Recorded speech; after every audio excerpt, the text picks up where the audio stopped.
YouTube channel में आपका स्वागत है। यहाँ हम आपको विभिन्न विषय पर रोचक और जानकारी युक्त विषय पेश करते हैं।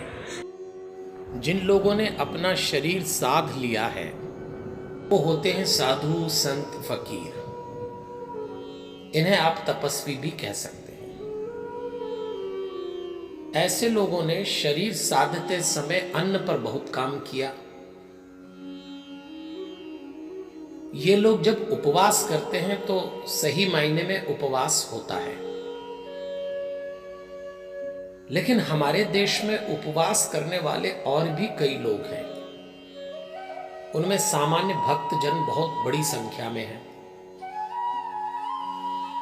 कई लोग तो एक सप्ताह में इतने दिन उपवास करते हैं कि दूसरे उनकी तारीफ करते हैं, और आदमी उपवास भी तारीफ सुनने के लिए करने लगता है। बहुत कम लोग जानते हैं कि उपवास का सही अर्थ क्या है। 3 बातें जब पूरी होती हैं तब उपवास होता है। पहला, पास में बैठना, उपवास।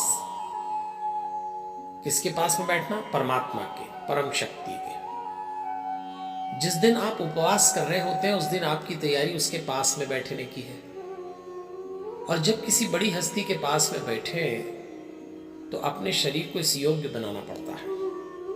इसलिए कहा है उपवास में फलाहार लें, ताकि आपके शरीर से डकार, अन्य कोई दुर्गंध ना आए।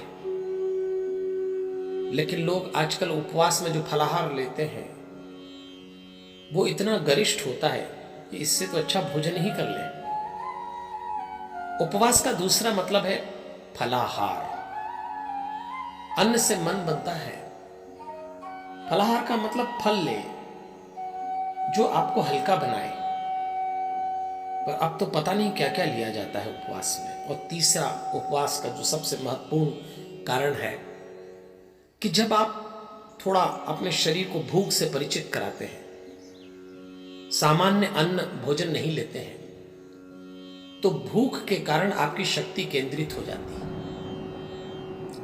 उपवास का महत्वपूर्ण यौगिक कारण है अपनी शक्ति को एक जगह केंद्रित करना। तब उपवास फलदायी होता है। तो जब कभी उपवास करें इन 3 बातों का भी ध्यान रखें। कोई उपवास कर रहा होगा, कोई अतिरिक्त पूजा कर रहा होगा, कोई जरूरत से ज्यादा मंदिर जाएंगे, और कुछ लोगों की शाम नृत्य में गुजर रही होगी। उत्सव इन्हीं 9 दिनों से दस्तक दे चुके हैं। अब आने वाला प्रत्येक दिन एक त्योहार है, एक मस्ती है, एक आनंद है। इस समय 2 बातों का ध्यान रखिएगा।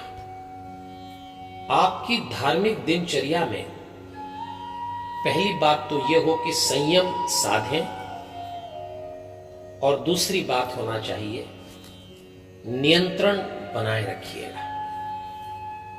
संयम और नियंत्रण में बारीक फर्क है। संयम भीतर साधना पड़ता है, नियंत्रण की घटना बाहर घटती है। चूंकि इस समय बाहर का वातावरण उत्सव में डूबा हुआ होगा, तो आपको अपने नियंत्रण में अनुशासन और सावधानी दोनों रखना है। ये जो नृत्य होते हैं, ये जो धार्मिक कर्मकांड होते हैं, ये भी कभी कभी मनुष्य को उन्मुक्त बना देते हैं। और सावधानी नहीं रखी तो गलत रास्ता अपना लेंगे। अनुशासन तोड़ा तो हो सकता है चरित्र पर छींटा पड़ जाए। इसी तरह संयम भीतर घटना चाहिए, और संयम का मतलब होगा होश और संतुलन। अवेयरनेस बढ़ाने, प्राप्त करने के तो ये 9 दिन बड़े शुभ है। लेकिन ध्यान रखिएगा, नवरात्रि की एक एक कथा संतुलन की कथा है। कैसे देवी ने अपनी शक्ति के संतुलन के लिए 9 रूप रखे। कथाएं आपको पता लग जाएंगी, लेकिन आप इन 9 दिनों संयम और नियंत्रण इन पर काम करते रहिएगा।